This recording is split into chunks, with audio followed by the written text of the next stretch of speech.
Good day, YouTubers. The Bushville Baron here again. As you can see, my weekend went pretty well, judging by what's in front of me. So this is the stock for my 9.3x64 Brenneke rifle. The one that already had problems that I identified before, like with the wood blowout here by the bolt handle. So what I did was I did a bedding job. Sorry, I'm a bit fluish. I did a bedding job on the rifle over the weekend. So the epoxy that I used, it has a pot life of 45 minutes, and then your usable or workable time from mixing to where you can start handling the item is 6 to 8 hours. So I cured my bedding job for 12 hours.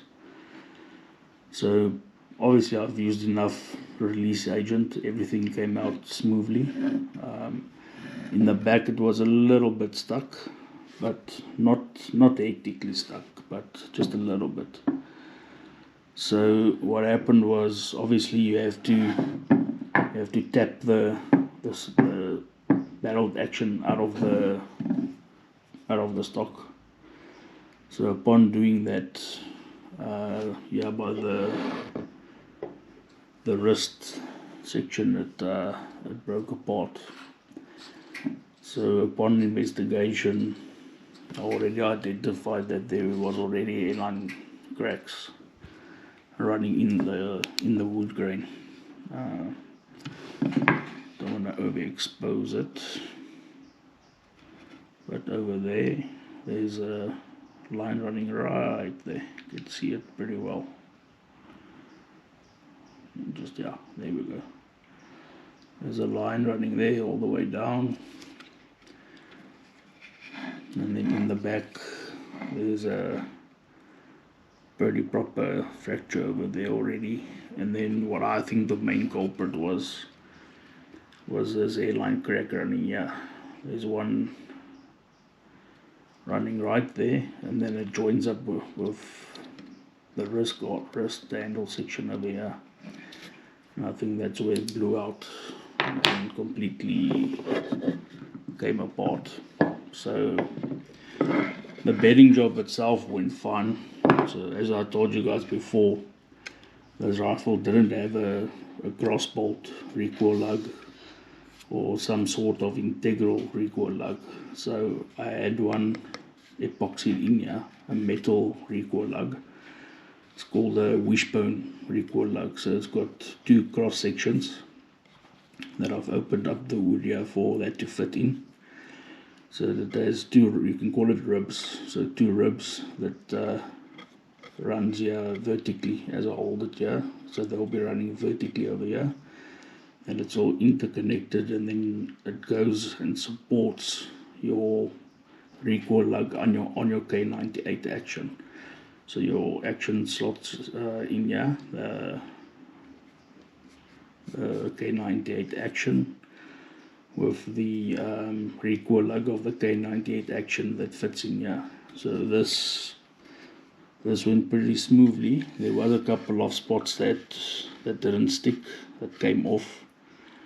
But like I said, with my rifle I did use enough release agents. I just tapped that off, so that wasn't a problem.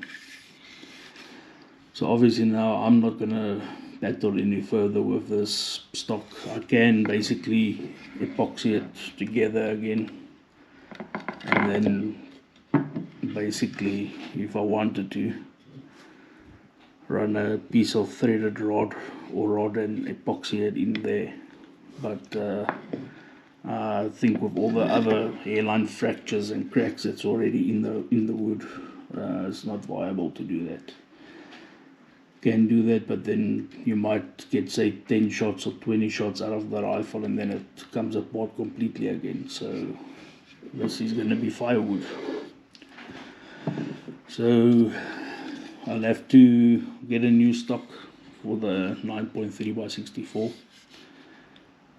until such time the 9.3x64 will be out of action. Until such time, like I say, I can get a stock for this rifle. I still have the 308 semi-auto that I can hunt with, but would have loved to have the 9.3 in action again, but yeah, it wasn't meant to be. So on a bit of a negative note, that's it for today's video. Just a quick update on the 9.3's bedding job. Like I say, the bedding job worked perfectly. I could have done compartmentalized bedding again on the sections where it either bubbled, like over here, and where there was shrinkage. I could have epoxied that just to get it nice and level again. I would have done that. Because of the shrinkage and bubbles and stuff like that, I would have done a second pour, but it's not worth it.